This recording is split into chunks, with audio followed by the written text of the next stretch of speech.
When you start giving yourself permission to host more people in your home, guess what's going to come up? Beverages. What are you going to serve these people to drink? And I also know that for so many people, they don't host people in their home because there's so many costs often associated with securing beverages. I want to tell you a couple of quick tricks and tips to make sure that you can provide your guests with beverage options and not break the bank. Now, although I am very grateful that our guests keep our bar fully stocked. Every time we have guests over, they bring a bottle of something, and we're very grateful for that. But I understand that not everyone has a fully stocked bar, nor do they necessarily want to. So let's talk about a couple of my go-tos to make sure that your guests can be hydrated, we can keep the party going, and you don't have to break the bank. Let's start with two of the most common and simplest options, but options that you absolutely need to keep in mind. Both water and fruit infused water. Because number one, people should stay hydrated if they decide to consume alcohol. But secondly, not all of your guests will consume alcohol. So I want you to have water readily available. These two serving containers serve in a great capacity in our home because we can fill them up, we can leave them where we want to leave them around the house, and people can go in a self-serve capacity. And so it's really helpful to have water available. But to spice it up a little bit more, you might want to consider having some fruit-infused options as well. Now let's take it up a notch. If you're thinking, you know what, I want to serve some type of alcohol at my event in my home, but I don't want to break the bank, let me give you two options, all right? The first option, actually, I have to first start out by giving a shout out to one of my dear friends, Bridget McAdoo, because she introduced me to sourdough. Ooh, if you love red wine, you like good bold red wine, sourdough is for you. And guess how much this bottle of wine is? $29.99. Now, of course, it's going to fluctuate depending on where you go, but for the quality and the dynamic taste of this wine, you may want to pick up a couple of bottles.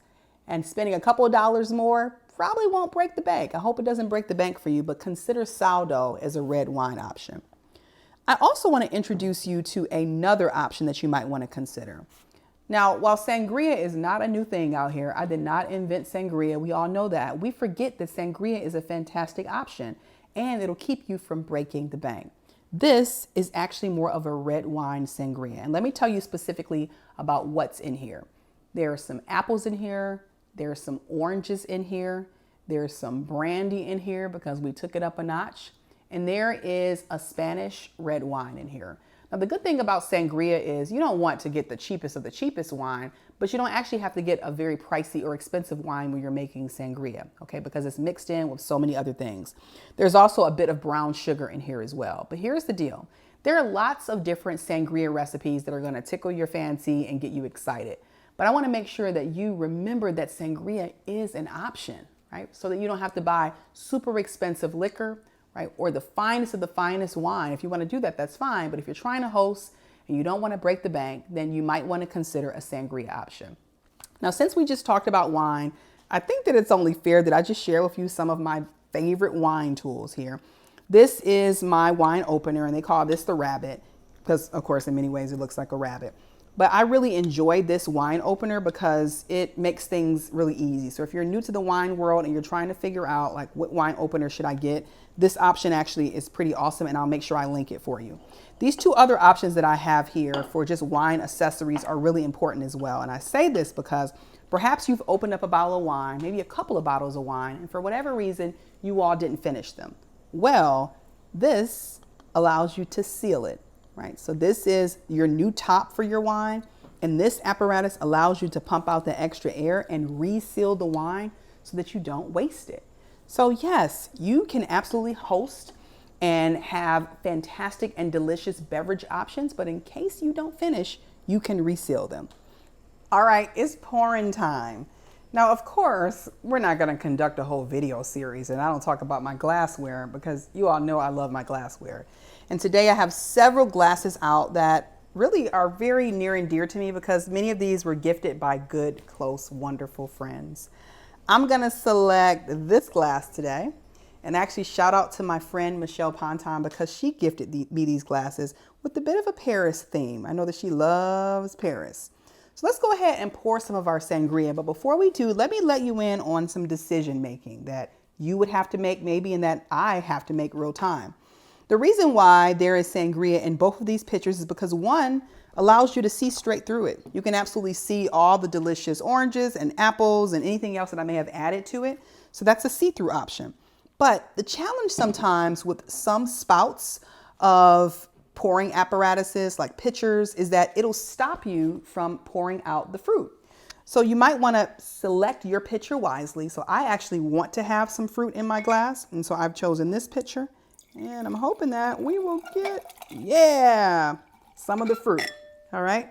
So just know that when you make sangria, you have options because it really does look beautiful to be able to see through it. But you want to make sure that people can get all the deliciousness and experience the entire beverage as you see fit.